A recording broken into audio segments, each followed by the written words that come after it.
주시는 말씀은 우리 함께 읽도록 하겠습니다. 시작. 이스라엘 자손의 온 회중이 여호와의 명령대로 신광야에서 떠나 그 노정대로 행하여 르비딤의 장막을 쳤으나 백성이 마실 물이 없는지라. 백성이 모세와 다투어 이르되 우리에게 물을 주어 마시게 하라. 모세가 그들에게 이르되 너희가 어찌하여 나와 다투느냐? 너희가 어찌하여 여호와를 시험하느냐? 거기서 백성이 목이 말라 물을 찾으매 그들이 모세에게 대하여 원망하여 이르되 당신이 어찌하여 우리를 애굽에서 인도해 내어서 우리와 우리 자녀와 우리 가축이 목말라 죽게 하느냐? 모세가 여호와께 부르짖어 이르되 내가 이 백성에게 어떻게 하리이까?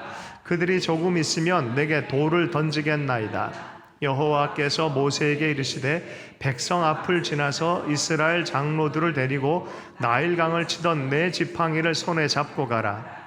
내가 호렙산에 있는 그 반석 위 거기서 내 앞에 서리니 너는 그 반석을 치라. 그것에서 물이 나오리니 백성이 마시리라. 모세가 이스라엘 장로들의 목전에서 그대로 행하니라.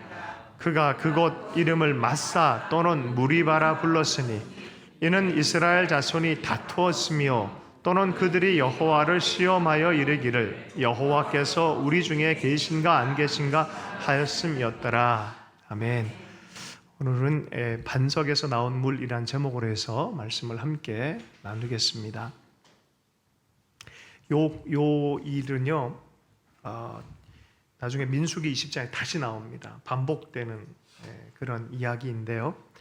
여기는 이제 우리가 알듯이 출애굽하고 곧바로 나오는 시험들 중에 하나인 거죠. 마라와 엘림을 통과해 쓴물이 단물이 되고 샘이 많은 곳을 인도함 받았고 그 다음에 신광야에서 먹을 것이 떨어진 거죠. 배고파서 어떻게 합니까?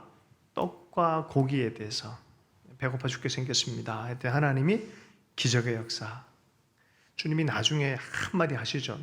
예수님이 오셔서 또 배고픈 백성들에게 먹을 걸 주죠. 오병이어 사건으로 기적을 일으킨 다음에 다 먹입니다. 그러나 주님의 본심은 따로 있었어요. 어떤 본심이었습니까? 내가 생명의 떡인데 하루하루 정말 불쌍히 여긴 받은 백성에 대해서는 불쌍하는 마음으로 공급은 해주지만 정말 알기를 원하는 것은 영원한 생명의 떡 예수님을 알아줬겠다. 그런 얘기를 하잖아요. 그러면서 이런 얘기합니다. 저희들이 나를 보는 거는 표적 때문이지 표적 때문이 아니라 떡 때문이다 라고 말했어요. 그럼 주님이 정말 보길 원하는 건 뭐예요? 표적을 보길 원하는 게 표적. 말씀의 표적. 자, 오늘도 똑같아요. 떡 문제. 그 다음 무슨 문제 생깁니까? 음료 문제예요. 마실 문제. 그래도 따라오라 하니까 따라왔어요. 신광야에서 먹을 것 시험이 있었고요. 그 다음에 어디입니까? 이번에 르비딤입니다. 르비딤의 장막을 쳤으나 백성이 마실 물이 없더라. 물이 없어요. 자, 2절의 말씀을 한번 읽어보겠습니다. 시작. 백성이 모세와 다투어 이르되 우리에게 물을 주어 마시게 하라. 모세가 그들에게 이르되 너희가 어찌하여 나와 다투느냐? 너희가 어찌하여 여호와를 시험하느냐? 이번에는 물 좀 주세요라고 말합니다. 모세에게 우리에게 물을 주어 마시게 하라. 모세요, 물 좀 주십시오. 이런 표정이 아니에요. 다투어라는 단어를 잘 보면은 리브란 단어를 사용하는데 이것은 항의하다라는 뜻이에요. 아주 큰 다툼이에요. 스트라이크를 일으키는 그런 표현입니다. 게달의 목자와 이삭의 목자가 우물 가지고 싸울 때 썼던 단어예요. 그러니까 굉장히 다투었다. 스트라이크 일으키는 물 좀 주라고 이런 분위기예요. 그죠? 자, 모세한테 말하기를 어찌하여 모세가 그들에게 이르되 너희가 어찌하여 나와 다투느냐? 너희가 어찌하여 여호와를 시험하느냐? 큰 다툼이 일어났어요. 마음이 상했어요, 모세가. 그리고 이것은 모세는 하나님의 뜻을 수종두는 자인데 이렇게 되면 결국 하나님을 시험하는 꼴밖에 안 되는데 다투고 시험하는 하나님을 시험하는 일들이 또 생겨버린 거죠. 모세에게 원망하면서 또 이렇게 얘기합니다. 항상 나오는 주제가 있죠. 야, 그냥 애굽에서 죽었더라면 편했을 때 행복했을 텐데 이런 얘기예요. 그나마 거기서는 좀 살지 않았냐라는 속에 물은 나일강에서 얼마나 많이 마시며 살았냐 이런 얘기예요. 3절 말씀 우리 함께 읽어보겠습니다. 시작. 거기서 백성이 목이 말라 물을 찾으매 그들이 모세에게 대하여 원망하여 이르되 당신이 어찌하여 우리를 애굽에서 인도해 내어서 우리와 우리 자녀와 우리 가축이 목말라 죽게 하느냐. 조금 시각이 건강하면 좋을 텐데 조금만 어려우면 우리는 이런 부정적인 눈으로 모든 것을 보려고 하는 습관이 있다는 걸 알아차려야 돼요. 조금만 어려우면 죽을 것 같아. 그리고 곧바로 회귀의식이 생겨요. 옛날에 좋았던 시절로. 퇴행을 겪으려고 그런 거죠. 돌아가면 안 될 곳으로 돌아가려고 합니다. 자, 모세의 느낌은 어떤 느낌이에요? 4절에 보면요. 위협을 느꼈어요. 모세가 여호와께 부르짖어 이르되 내가 이 백성에게 어떻게 하리이까? 그들이 조금 있으면 뭐라고 합니까? 내게 돌을 던지겠나이다. 돌 던져서 내가 죽게 생겼습니다. 여러분 모든 섬김의 마음으로 공동체를 이끌고 있는 리더들을 축복합니다. 리더들은 이걸 각오를 해야 돼요. 돌 맞을 각오를 해야 됩니다. 실제로 맞진 않지만 그 각오를 해야 됩니다. 그게 리더십의 본질인 것 같아요. 그죠? 돌을 던지겠나이다. 이런 일이 생겼습니다. 5절의 말씀 여호와께서 모세에게 이르시되 백성 앞을 지나서 이스라엘 장로들을 데리고 나일강을 치던 내 지팡이를 손에 잡고 가라. 그런데 참 희한합니다. 하나님께서는 이 백성들 향해서 야단을 치질 않아요. 초기에는 야단을 안 쳐요. 뒷부분에 민수기에서는 근실하게 징계하십니다. 그런데 첫 부분에는 이 백성이 미래가 경험한 적이 없으니까 하나님과 이제 막 동행하면서 걸어가는 애굽의 사고방식으로 주님을 보고 있는 상태이니까 그냥 받아줘요. 받아주고 해결해주고 동행해주고 다시 시작하게끔 해주는 것이 하나님의 모습으로 이렇게 등장을 하십니다. 어떻게 얘기하십니까? 호렙산 위에 반석 위에 내 앞에 와라. 나도 그 앞에 내가 그 앞에 있다. 그 앞에 서서 반석 위에 네가 가지고 있는 이 막대기를 가지고 지팡이를 가지고 쳐라. 그러면 반석에서 물이 날 거다라고 말합니다. 6절 말씀을 함께 5절 6절 말씀을 함께 읽겠습니다. 시작. 여호와께서 모세에게 이르시되 백성 앞을 지나서 이스라엘 장로들을 데리고 나일강을 치던 내 지팡이를 손에 잡고 가라. 내가 호렙산에 있는 그 반석 위 거기서 내 앞에 서리니 너는 그 반석을 치라. 그것에서 물이 나오리니 백성이 마시리라. 모세가 이스라엘 장로들의 목전에서 그대로 행하니라. 하나님이 많은 일을 했는데 이번에도 해결해 주셨어요. 마실 것도 해결해 주셨어요. 그러나 모세는 분명히 이 역사적 기록을 남겼습니다. 어떻게 남겼습니까? 7절에 보면 그가 그곳 이름을 마사, 원래 르비딤이잖아요. 이름을 마사 또는 무리바라고 이름을 바꿨습니다. 그곳 이름을. 자, 이스라엘 자손이 다투었다라는 뜻이 무리바, 시험했다라는 뜻이 마사입니다. 다투고 시험했다라고 그렇게 이름을 바꾸어 놓습니다. 근본 이유는 뭐냐? 우리 중에 여호와께서 계신가 안 계신가 하였습니다. 하나님에 대한 불신, 하나님의 동행의 약속에 대한 불신이에요. 불신으로 시험을 한 까닭이다라고 말하는 거예요. 이름이 바뀌었어요. 좋은 이름이 나쁜 이름으로도 바꿀 수 있고요. 나쁜 이름이 좋게도 바뀔 수 있어요. 이걸 기억하게 딱 교훈으로 남겨뒀습니다. 야, 너네 엄마 진짜 니네 엄마 맞냐? 누군가가 와서 이렇게 흔들릴 때, 그저 흔들어 놓을 때 있잖아요. 야, 그런데 야, 네 엄마 왜 점심을 안 차려주신대야? 그거에 한마디 그냥 확 흔들려 버린 거야. 흔들려가지고 진짜 계신 거 맞나? 그거는 흔들릴 필요가 없는 거예요. 신뢰함 안에 가면 되는 거예요. 먹여준다, 마시게 한다, 인도할 거다. 말씀해서 믿으면 되는데 그게 흔들려 버린 거예요. 그러니 이게 시험거리가 되죠. 연인들이 서로 시험할 때죠. 네가 나를 사랑하는지 아니는지 시험 좀 해보려 한다는 거죠. 자, 시험이 안 통하면 어떻게 합니까? 이렇게 분노로 돌 던지려고 하면서 또 조정하려고 합니다. 이걸 뭐라 그래요? 사랑으로 가스라이팅 하는 거죠. 사랑이라는 이름의 가스라이팅. 하나님을 향해서 가스라이팅 하려고 하는 거예요. 하면서 또 모세를 흔들고 하나님을 흔들려고 합니다.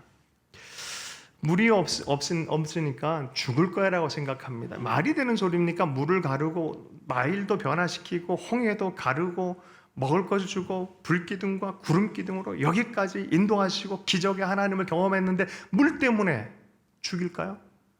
이게 문제예요. 여러분, 계속 그래서 우리가 편향성이 있다는 걸 이해할 필요 있어요. 우리가 어떤 부분에 탁 걸려 넘어지면은 별것도 아닌데 거기서 생각이 맴돌아요. 그럼 그걸로 해서 세계를 보려고 그래.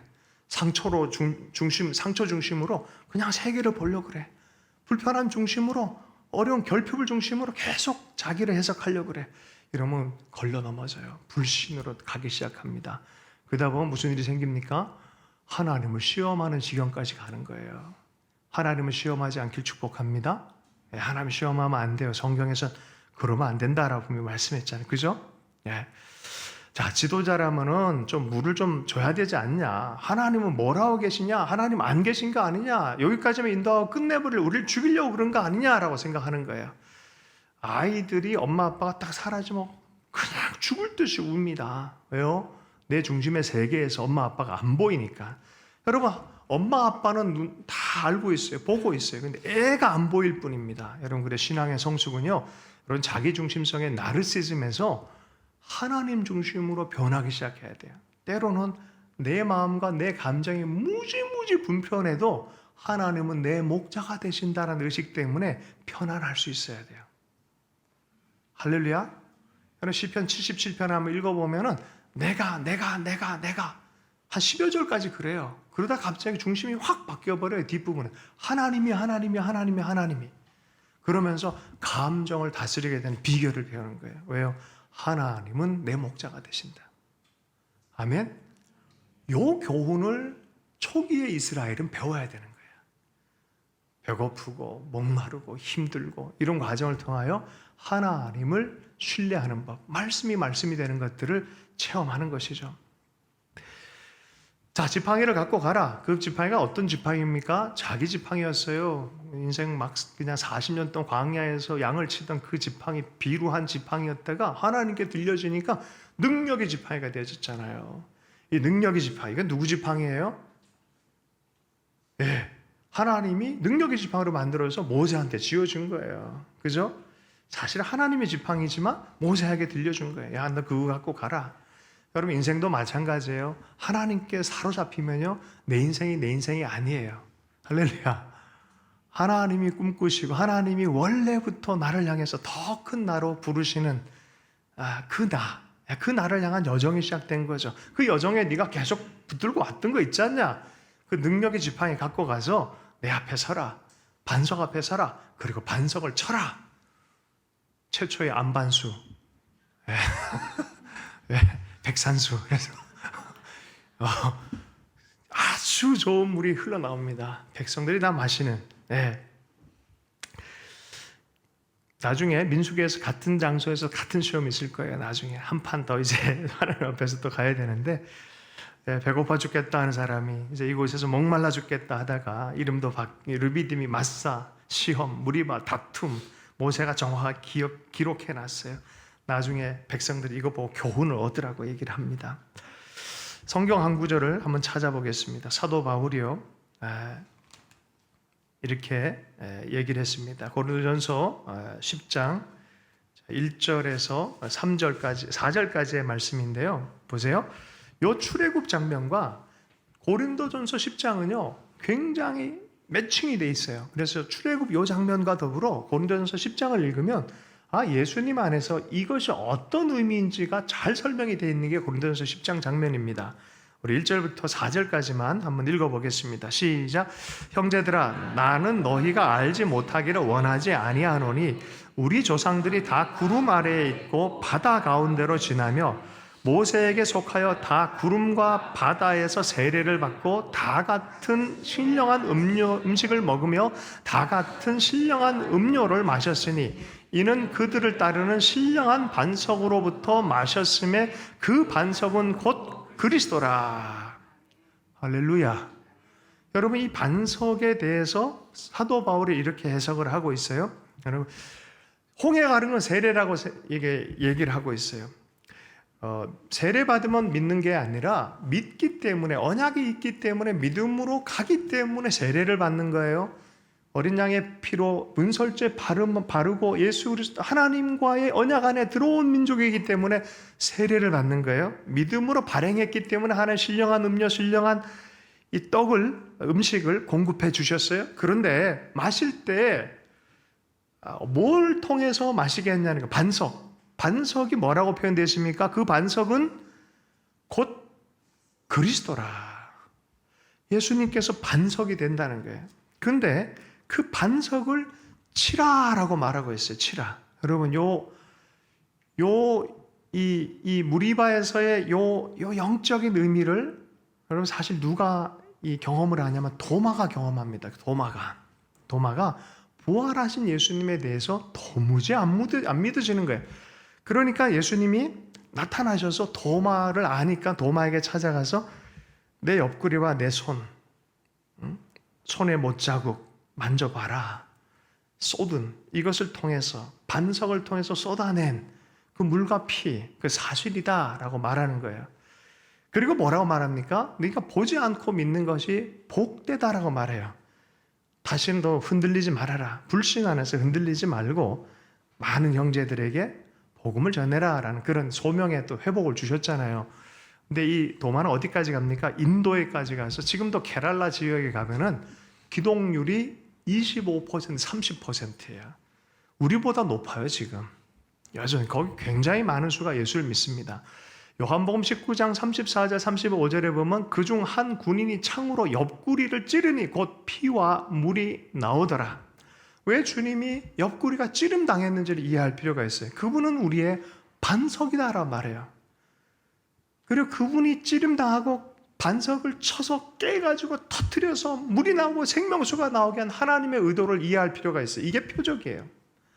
너희들은 표적을 모르고 먹고 사는 문제에만 집착한다라고 예수님께서 군중을 향해서 말했던 것처럼 내가 생명의 떡인 걸 알았으면 좋겠다라고 얘기하셨던 예수님이 내가 생명의 샘물이다라고 주님 말씀하고 있는 줄로 믿습니다. 예수님을 치게 하신 하나님의 마음도 이해할 필요가 있어요. 여러분, 하나님을 시험하지 말라라고 성경은 얘기를 합니다. 이 11조 이 외에는 다른 거에 대해서 시험하라는 말이 없어요. 말라기서 말씀 외에는. 그리고 긍정적으로 기쁘시게 할 것이 무엇인가 시험해 보라라고 말하지만 불신 때문에 시험하는 것은 철저하게 금지합니다. 하나님은 우리의 하나님이 되신다는 거예요.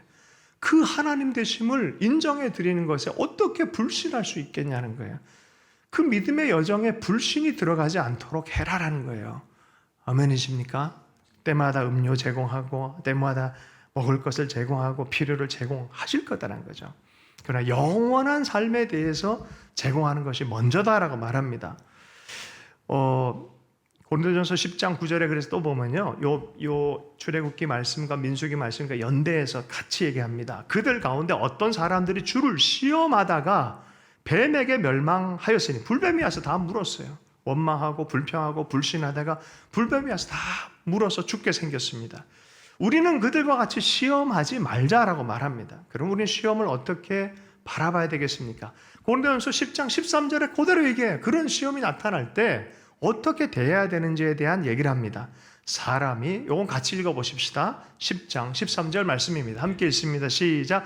사람이 감당할 시험 밖에는 너희가 당한 것이 없나니 오직 하나님은 미쁘사 너희가 감당하지 못할 시험 당함을 허락하지 아니하시고 시험 당할 즈음에 또한 피할 길을 내사 너희로 능히 감당하게 하시느니라. 아멘. 그러니까 불신으로 하나님을 절대 시험하지 마라. 무슨 일이 생겨? 꽉 옆문도 막히고 뒷문도 막히고 앞문도 막혔을 때 절망하지 마라. 어떻게 해요? 하나님께서 하늘문 여셔서 헬리콥터를 보내가지고 완전히 생각도 못하는 역사를 일으킬 수도 있다는 거예요. 믿으십니까? 감당하지 못할 시험을 준 적이 없다라고 말하는 거죠. 그러므로 불평하고 불신하고 그러므로 하나님을 시험하는 일이 없도록 해야 돼요.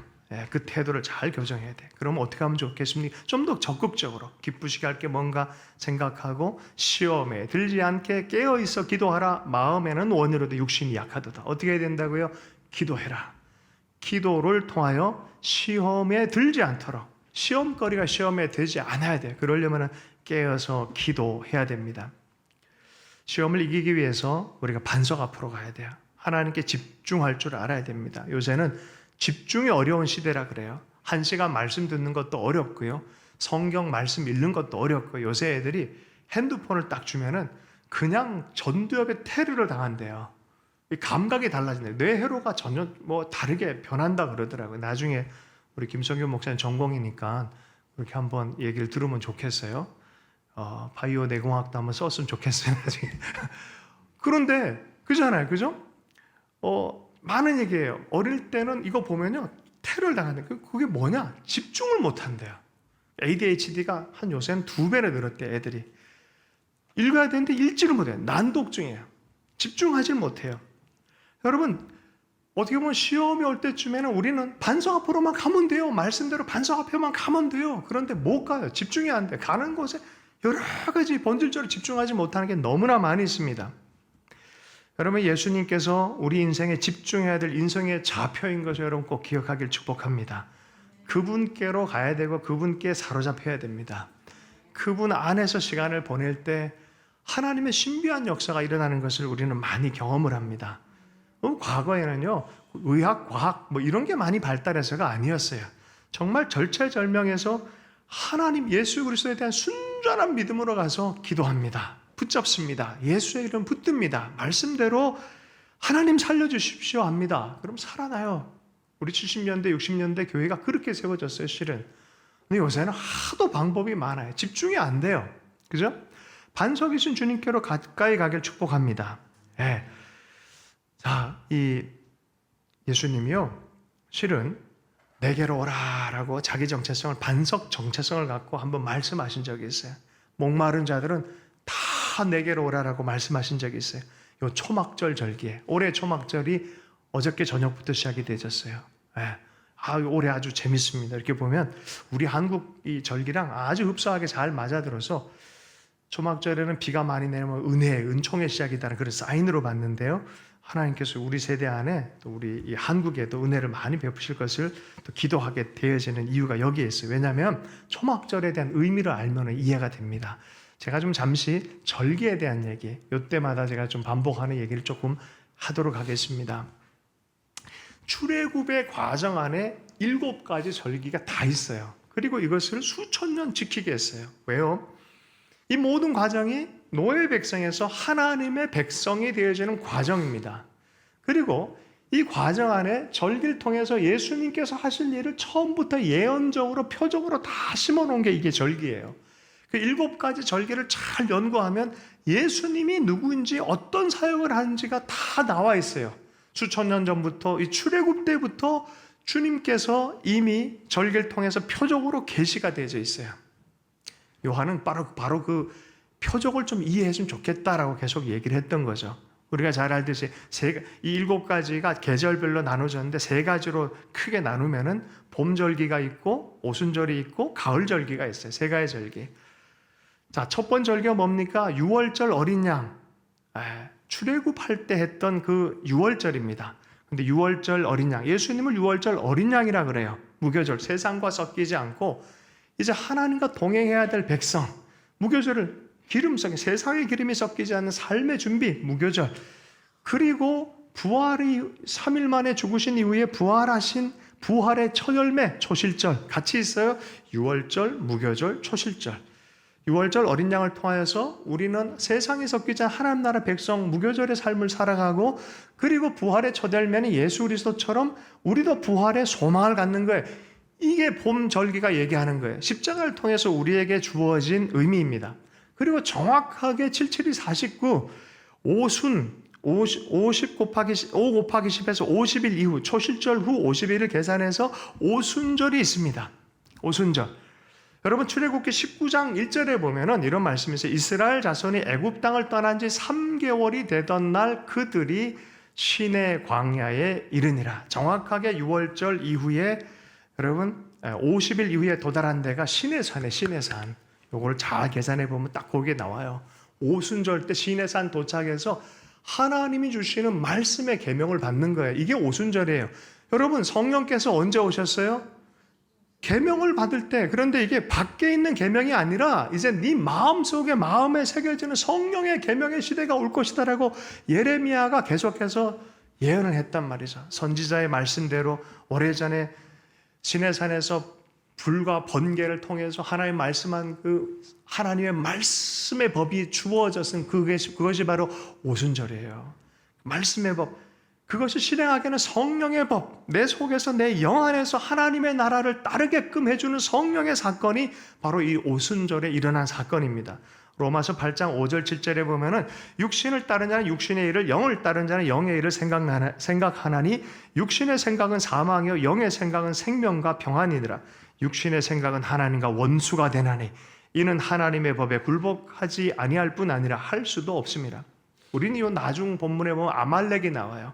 우리 속에 있는 원수의 출현이에요. 그건 다음 주에 좀 다루도록 하고, 하나님과 원수되어진 세력이 있고 하나님과 연합되는 세력이 있어요. 그 연합될 수 있도록 말씀으로 연합되게 만들어졌어요. 말씀이 육신이 되어져서 우리에게 음료를 제공하고 성령을 주시면서 성령의 법을 만들어 주시면서 따라오게 하시는 분이 누구냐? 예수 그리스도. 이게 오순절의 의미예요. 그 성령의 오심과 더불어서 그러한 무리가 생기는 것을 교회라고 합니다. 교회. 그래서 오순절 이후에 교회가 시작이 되죠. 예수 그리스도를 따르고 반석에서 생명의 생수를 먹고 시작되어진 공동체가 교회 공동체입니다. 자, 그러면 여러분, 가을 시즌에 완전히 가을에 여기서 보면 7월로 돼 있고요. 지금은 이 유대적이 지금 칼렌더는 9월이고요. 우리식으로 하면 추석쯤에 첫 해가, 영적인 첫 해가, 성경적 첫 해가 시작이 되는데 그 첫 해의 날이 무엇이냐면은 로시 하샤나라고 해서 첫 번째 나팔을 부는 날이에요. 나팔을 불면서 백성들이 이동하잖아요. 마찬가지로 나팔을 불면서 한 시즌이 시작하는 거예요. 새로운 시즌이 시작되는 거예요. 이게 첫 해예요. 첫 해, 첫날이에요. 그래서 로시 하샤나, 최고의 날, 귀한 날입니다. 그리고 나서 한 10일 있다가 욤 키푸르라고 해서 대속제일이 있어요. 대속제일.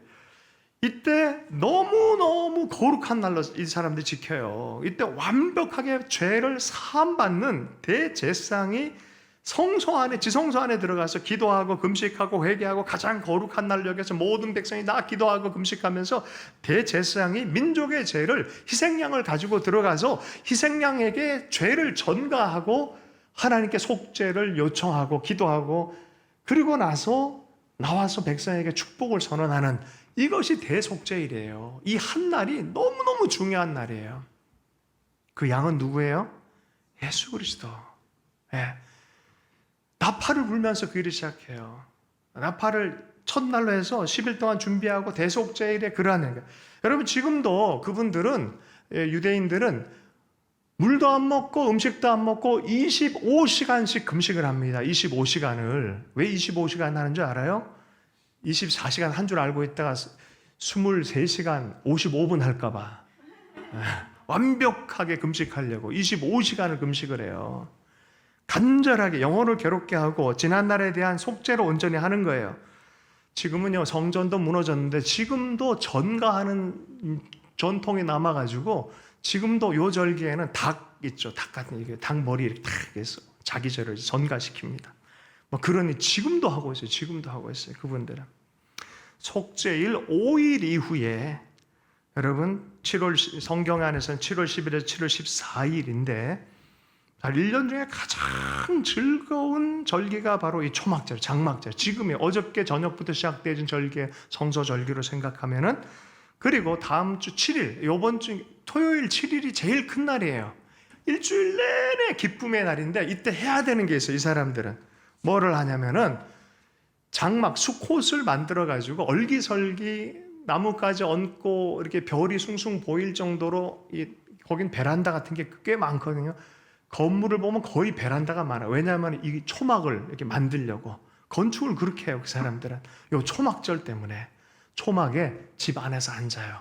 베란다 같은 데 나가가지고 테라스 문화가 발달되는데 거기에 나가서 이렇게 얼기설기 만들어요. 꼭 별 보게끔. 왜요? 아브라함의 별 생각하는 거예요. 별을 보아라.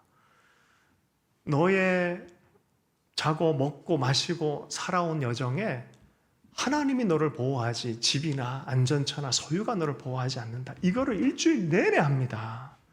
적어도 그런 최소한의 식사라도 초막에서 하는 게 이 사람들의 전통이에요. 이게 초막절이에요. 너를 인도하는 거는 소유하는 너의 소유도 아니고 하나님이 은혜로 여기까지 수천 년 내내 동일한 계절에 어딜 가든지 성전이 무너졌음에도 늘 이걸 하는 거예요. 그래서 한 학자는 아브라함 헤셜이라는 유대인 학자는 자기들은 성전 장소는 무너졌지만 시간 안에 하나님의 성소를 마련하셨다. 그 절기 안에서 하나님을 만나는 거예요. 절기 안에서 40년 동안 친밀함으로 다 먹이시고 인도하셔서 그 하나님에 대한 감사라는 거예요. 그리고 이것이 농경적 리듬과도 맞아들어요. 매년 5월부터 10월까지 6개월 동안 이곳에는 비 한 방울 안 내립니다. 그래서 이 장막절의 맨 마지막 날에 하는 행사가 뭐냐? 여기까지 다 잘 따라오셨죠? 할렐루야, 여러분 눈 보는 게 잘 따라. 요게 중요한 거예요. 요게 반석이신 예수님에 대한 얘기를 해야 되는 포인트입니다. 자, 초막절 맨 마지막 날에 백성들이 다 모입니다. 다 모여서 성전 중앙에서 제사장이 실로암에서 떠온 물을 뿌립니다. 제단에 뿌리면서 올해도 하나님 이런 생수의 비를 내려주십시오. 풍성하게 해주십시오. 물이 없으면 우린 가래수 죽습니다. 주님 물을 주십시오. 4년에 한 번꼴 비가 지연되고 제대로 소출이 어려운 강우량이 어려운 나라예요. 그러니까 얼마나 간절하겠습니까? 바로 그럴 때 축복을 하고 비를 내려주십시오 할 때 거기 있는 성전 안에만 수천 명 들어와 있는데 그곳에서 큰 소리를 하고 나팔도 불고 잔치를 하고 큰 소리로 외칩니다. 하나님한테. 바로 그때 누가 등장하셨습니까? 예수님이 사람들 사이에서 큰 소리로 말씀합니다. 요한복음 7장 37절에 명절 끝날 그 큰 날에 예수께서 서서 외쳐 이르시되 누구든지 목마르거든 내게로 와서 마시라. 나를 믿는 자는 성경의 이름과 같이 그 배에서 생수의 강이 흘러 나오리라 하시니, 그 생수의 근원은 누구다? 예수 그리스도다. 나다. 나에게로 오라라고 말합니다. 이는 그를 믿는 자들이 받을 성령을 가르쳐 말씀하신 것이 너희들이 마실 것. 오늘의 이 음료가 아니라 할렐루야, 성령의 생수가, 영원한 생수를 먼저 마셔야 된다. 그리고 그 뒤에 가로로 쳐놨을 거예요. 십자가 부활 이후에 오실 성령을 이끌어서 얘기한 거다라고 이렇게 되어 있습니다. 한번 읽어보십시오. 39절 화면에 있죠. 우리 다 같이 함께 읽어보겠습니다. 시작. 이는 그를 믿는 자들이 받을 성령을 가르치신 것이라. 예수께서 아직 영광을 받지 아니하셨으므로 성령이 아직 그들에게 계시지 아니하더라. 사람들은 몰랐어요. 이게 무슨 의미인지. 그러나 예수님께서는 그 백성 전체가 모인 그 가장 중요한 절기의 가장 마지막 가장 큰 잔치의 때에 예수님께서 이 얘기를 정확하게 하신 거예요. 그 성전의 사람들에게 들리도록 내가 생명수이고 내가 생명수의 원천이다. 내가 반석이다라고 말하는 거예요. 그죠? 절기 얘기로 마지막 좀 더 들어가 보면은 고린도전서 15장. 그래서 사도 바울은 절기 전체를 다 이해해서 고린도전서를 쭉 표현했어요. 그래서 10장에 이런 얘기 있죠. 15장에 가보면 나팔절에 대한 얘기를 하는 거예요. 주님은 언제 오시겠습니까? 우리가 성령 사건까지 교회는 경험했어요. 주님 언제 오시겠다 했습니까? 복음이 땅까지 전해지고 추수해드리. 초막절, 초막절 다른 말로 하면은 수장절, 장막절이라 그래요. 수장절, 장막절은 농사할 때 모든 과일과 곡식 전체를 다 창고에 들이기 때문에 수장절이라는 표현을 써요. 곡식들, 알곡들을 다 드린다는 소리예요. 밀뿐만이 아니라 보리뿐만이 아니라 모든 곡식, 모든 과일을 다 가져 드린다는 소리예요. 무슨 소리입니까? 모든 사람들 가운데 복음이 전해져서 밀뿐만이 아니라 수많은 하나님의 민족들 언어에서 다 선교적으로 완성이 된 그때에 그 수장절, 초막절, 그 초막에, 내 초막에, 초라한 광야의 초막에 하나님의 성전이 임재로, 성소의 임재로, 불기둥과 구름기로 그 임재로 같이 머물러 주는 거예요. 주님이 오시는 거예요. 그래서 이 장막절 기간에 주님이 오시는 시즌에 대한 예표, 미래의 예표다라고 말하는 거예요. 오순절까지는 우리가 이해를 하고, 그러나 이 장막절을 보면 기대가 됩니다. 자, 그래서 그 장막절의 첫 시작을 나팔절로 시작을 했잖아요. 그래서 고린도전서 15장 51절 52절의 말씀을 함께 좀 읽어보겠습니다. 시작. 보라, 내가 너희에게 비밀을 말하노니 우리가 다 잠잘 것이 아니요 마지막 나팔의 순식간에 호련히 다 변화되리니 나팔 소리가 나매 죽은 자들이 썩지 아니할 것으로 다시 살아나고 우리도 변화되리라. 아멘. 마지막 때 시즌에 대한 이해, 절기를 통해서 예수 그리스도의 시간에 대한 이해를 정확하게 이들에게 얘기를 해주고 있는, 고린도 교회 이방인들에게 얘기해주고 있는 거예요. 여러분, 지금은 이방인의 충만한 때를 지나가고 있어요. 그리고 주님이 언제 오셔도 그냥 할 말이 없는 시대를 지나가고 있습니다. 아브라함 헤셀이 그런 얘기를 했어요. 유대인들 공동체의 영적인 리더이잖아요. 이 사람이 이런 얘기했어요. 우리는 출애굽하던 날과 이스라엘이 시내산에 섰던 날을 기억한다.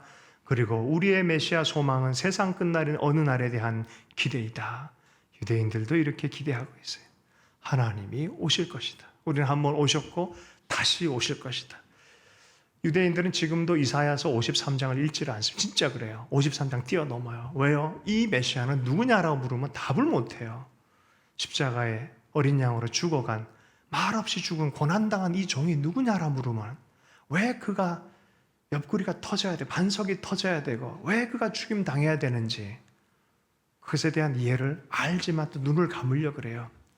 지금도 이스라엘 안에서 그러한 일들이 많이 생기고 있어요. 그러나 하나님이 만나주세요. 그분들을 만나고 계시고 지금도 그들 안에 예배를 일으키고 있어요. 할렐루야.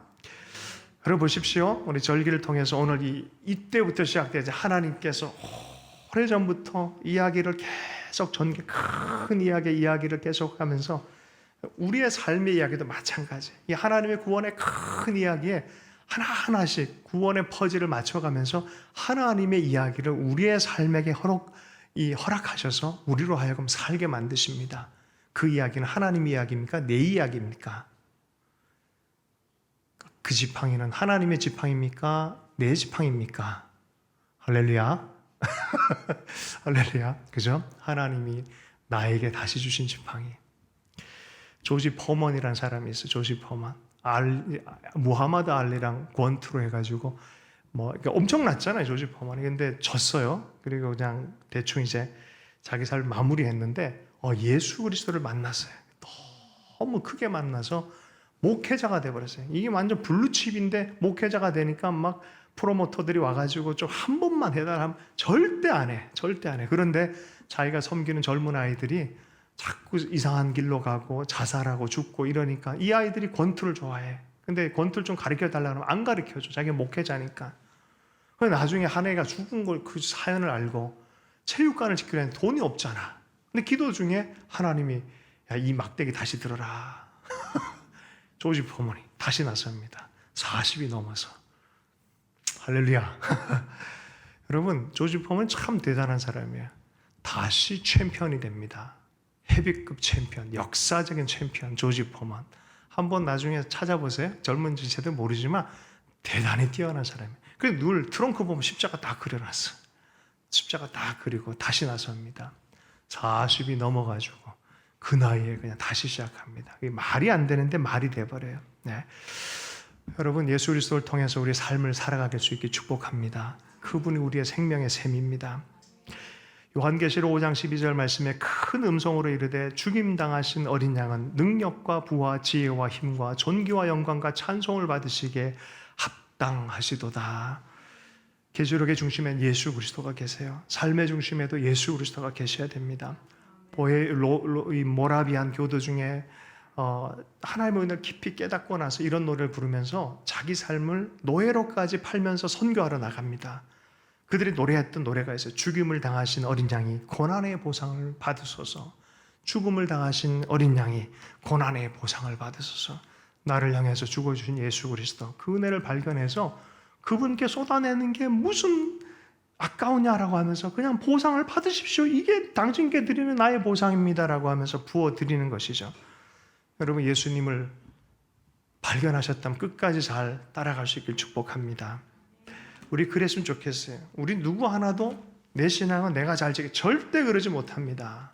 잘 가다가 넘어질 수 있어요. 저는요, 어르신들이요, 끝까지 믿음 잘 지키도록 참 기대가 있고, 이제 그랬으면 좋겠다는 마음이 있는데, 자, 말세에 대한 얘기 하나만 좀 더 얘기하고 오늘 말씀 마무리하겠습니다. 마태복음 24장에 보면요, 24장의 말씀에 이런 말씀이 있습니다. 32절부터 38절까지의 말씀을 한번 찾아서 보겠습니다. 마태복음 24장 32절에서 38절까지의 말씀입니다. 함께 읽습니다. 시작. 무화과 나무의 비유를 배우라. 그 가지가 연하여지고 잎사귀를 내면 여름이 가까운 줄 아나니 이와 같이 너희도 이 모든 가까이 스톱. 잠깐만요. 그 위에 보면 31절에 그가 큰 나팔 소리와 함께 천사들을 보내리니 그들이 그의 택한 자들을 하늘 이 끝에서 저 끝까지 사방에서 모으리라라고 말씀하셨죠. 그죠? 나팔이 왜 등장하는지 알죠? 나팔절에 백성 전체가 움직이는 신호예요. 그런데 갑자기 마지막 때 얘기인데 왜 무화과 나무 얘기를 하는 거예요? 무화과 나무를 비유를 배워라. 그 가지가 연하여지고 잎사귀가 내면 여름이 가까운지 알아요. 끝 얘기하는데 왜 여름이에요? 여름과 끝이란 단어가 어근이 똑같아요. 그래서 이거 금방 아는 얘기예요. 그 당시의 사람으로는. 끝이 가까운 줄 알라라고. 그럼 그때는 어떤 때인데?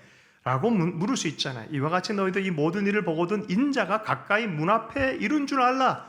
주님이 오시는 그 마지막 때 이 무화과 나무는 사실 이스라엘을 상징하는 단어예요. 이스라엘이 2000년 만에 다시 돌아왔어요. 갑자기 역사 안에 이상한 일이 벌어지고 있어요. 지난 한 50년 사이에 이상한 일이 벌어지고 있습니다. 34절 내가 진실로 너희에게 말하는 이 세대가 지나가기 전에 이 일이 다 일어나리라. 이 마지막 세대 주님 오시고, 요건 좀 나중에 좀 더 제가 좀 많은 얘기를 좀 해도 좋겠습니다. 넘어가십시다. 35절 36절 천지는 없어질지언정 내 말은 없어지지 아니하리니 그러나 그 날과 그때는 아무도 모르나니 하늘의 천사들도 아들도 모르고 오직 아버지만 아시느니라. 유일할 건 있어요. 몇 월 며칠 언제 어디 뭐 이런 얘기하면 다 가짜예요. 그러나 오는 방식에 대해서 때에 대해서는 분명히 때의 흐름의 분위기에 대해서는 분명히 말씀하셨어요. 37절 말씀 함께 읽습니다. 시작. 노아의 때와 같이 인자의 임함도 그러하리라. 38절 중요한 말씀입니다. 함께 읽습니다. 시작. 홍수 전에 노아가 방주에 들어가던 날까지 사람들이 먹고 마시고 장가들고 시집가고 있으면서 39절이요. 홍수가 나서 그들을 다 멸하기까지 깨닫지 못하였으니 인자의 임함도 이와 같으리라. 무엇입니까? 주님이 오시는 때 영적인 분위기는 일상이에요. 일상이 중요해서 예수님께 초점 맞추지 못하는 시대가 돼버린 거예요. 여러분, 먹고 마시는 게 문제가 됩니까? 일상인데. 장가 들고 시집 가는 게 너무 인생 안에 중요한 일 아니겠습니까? 죄를 범하는 것도 아닌데요. 그러나 이 죄를 범하지 않는 이 일상이 그리스도를 잃어버리게 하는 때가 노아의 시대의 특징이 될 거란 거예요. 지금은 너무 잘 먹고 잘 살고 내 삶이 평안하기 때문에 도리어 그리스도를 바라보지 않는 시대. 어쩌면 이게 노아의 시대인지 모르겠습니다.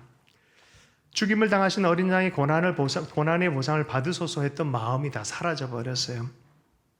찬빛, 요한복음 1장 9절 찬빛 곧 세상에 와서 각 사람이 비추는 빛이 있었으니 그는 사람들 깨닫지 못했다 말해요. 지금도 깨닫지 못하는 자들이 있다라고 얘기를 합니다.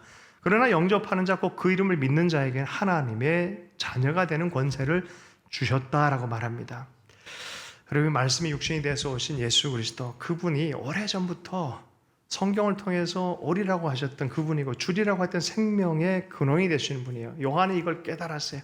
말씀이 육신이 돼서 오셨다. 그분이 오셔서 먹을 것도 영원한 생명의 양식도 주고 먹을 것도 주고 성령도 주시고 또 그렇게 살아가는 공동체인 교회도 세우시고 하나님 나라가 온전히 임하게 하시는 분이 바로 그분이다라고 말씀하는 것이죠. 여러분, 추석 동안에 잘 지내셨죠? 할렐루야. 여러분의 속마음, 믿음의 세계는 어떻게 중심 잡고 잘 왔는지 모르겠습니다. 우리가 달려갈 곳은 바로 그것임을 잊지 않아도 좋겠고요. 이 초막절 시즌에 정말 열매 맺는 사람 되기 위해서 주님께 집중하는 우리의 삶이 되었으면 좋겠습니다. 주신 말씀 붙들고 잠시 기도하도록 하겠습니다. 반석에서 나온 물, 우리 예수님이 우리의 반석입니다. 생명의 샘물의 근원이십니다. 주님, 세상 어떤 것보다 하나님 그 반석을 붙들고 살 수 있도록 은혜 허락해 주십시오. 주님을 시험하는 어리석은 자가 되지 않기를 원합니다 하면서 우리가 회개하고 또 하나님을 또 붙드는 그런 믿음의 선언하고요, 성찬식을 함께 하도록 하겠습니다. 함께 기도하겠습니다.